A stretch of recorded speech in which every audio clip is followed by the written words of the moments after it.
Headline News. Cute little high five. As they're running down the Yeah.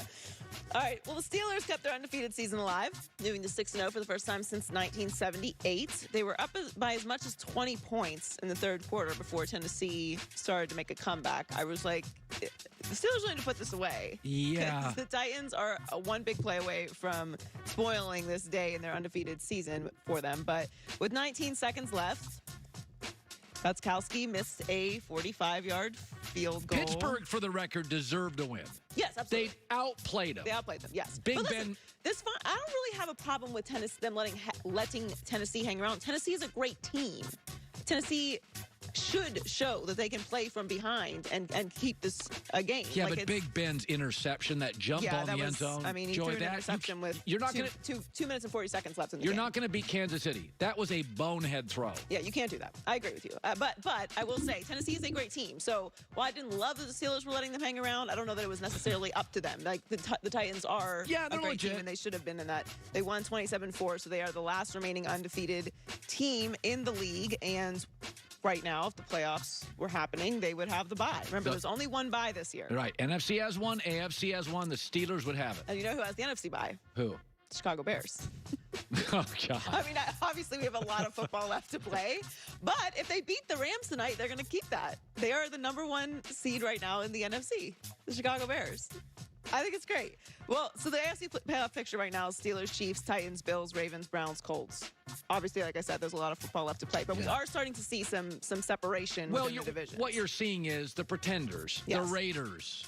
You know, they can't stop anybody. You see teams that you can win a bunch of games in September, early October on just offense. At some point, you have to make a stop. Seattle got undressed a little last night. The Raiders last couple of weeks have gotten undressed where, it's just you got to make stops in this league occasionally. Well, we're seeing who has the most complete teams. Like, Yes. to me, the Steelers and the Chiefs are the best in the AFC. Yes. They've clearly separated Baltimore's themselves. not that far off. No, neither is Tennessee. But, this game this week for the Steelers and Titans was going to decide who's the better team at this point in the season. Yeah.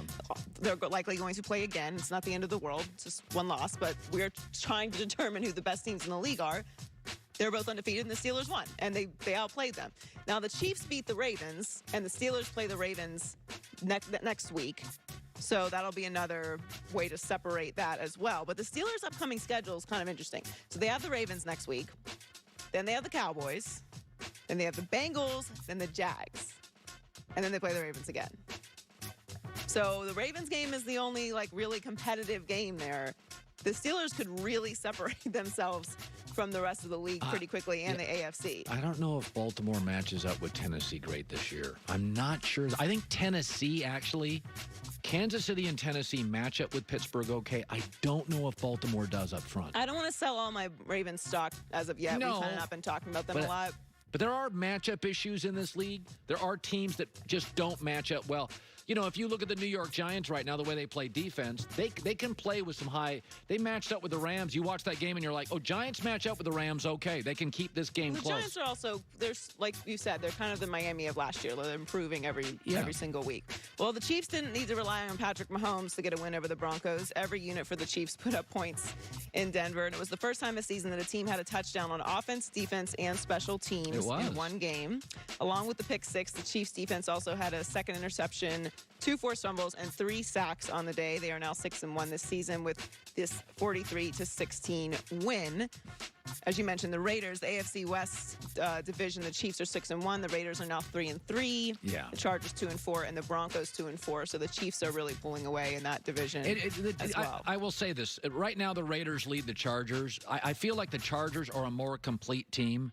I feel like the Raiders have all their talent on one side of the ball. Outside, their defensive line, Crosby, I like. But the Chargers they're a fairly decent 2-4 team. They've got a lot of weapons. I feel like the ceiling is higher for the Chargers. Yes, so do I. At this point. So the Chiefs have the Jets next week, then the Panthers, then the Raiders and Bucks. So their upcoming schedule is a little more difficult than the Steelers. Finally, Baker Mayfield started yesterday's game against the Bengals terribly, going 0 for 5 with an interception in the first quarter. Yeah. But he turned things around for the rest of the game, completing 22 of 23 passes, including a franchise record 21 straight. He also threw for 5 touchdowns. The last one's coming with 11 seconds left to secure the 37-34 Browns win. With nice protection, a lot of weapons. You know what? I thought Baker did a good job overcoming that first quarter. Yeah, that's fair. And, things could have fallen apart. They also lost Odell. That's an emotional thing to go through mid-game. That's fair. I'm with you that it's the Bengals that they beat. Again. 5-1 against the Bengals. And this bigger story is Joe Burrow. But I did think that this was a nice division win for the Browns in a game that the Bengals were competitive. Joe Burrow, 406 yards, 3 passing touchdowns, 1 rushing touchdown, 1 interception while being sacked 4 times. I'm going to tell you something. Cincinnati may end up with 3 wins. I think we should have a short segment on the show where Joy was right and just only do where Joy was right, not where Joy was wrong. Yeah. Because I was super right about Joe Burrow. He's really good. He is very good. I like him a lot. Listen, even in their losses, you watch them and you're like, all you can ask for. We said it before the season started. Bengals are not going to be competitive. He's going to get hit a lot. The most that you can ask for from Joe Burrow is that every week he gets better. Oh, yeah. I said, you don't have to win to impress me. Russell Wilson impressed me. Burrow impressed me. You have to win. Realistic. We put super unrealistic expectations on teams. Just because you get Joe Burrow, just because you have Baker Mayfield #1 overall, just because you get these incredible players, you're picking them at the top of the draft for a reason. You should manage the expectations of what they can do, especially when he's being sacked 4 times a game. Yeah. He's doing all that on top of being hit. Yeah.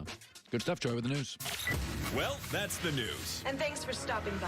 The former All-Pro and former Cowboy. What to do in Dallas? I think it's a situation where you have to make wholesale changes in the coaching staff and go to college like Carolina did and Arizona did and find a progressive, smart offensive coach. You've heard us talk about our favorite brand of cowboy boots, Tecovas, Tecovas, Tecovas, based in Austin, Texas. These boots are handmade in Mexico. All of their leather goods are. Great looking, not a cowboy costume. You can wear them to the boardroom, you can wear them to a big sales call, or you can wear them out on the town. What makes Tecovas great as a company, they sell them directly without a markup from a middleman. They buy them, they create them, handmade in Mexico, and you buy them. Keeps the prices competitive. You'll look like a man who's ready to get things done. Compliments on them. You'll get questions about them. You won't mind a bit. Footwear that makes you feel that boost of comfortable confidence in who you are. Tecovas.com/herd and walk taller. Handmade in Mexico. Wallets, leather travel bags, belts, boots. Boots are first class, Tecovas.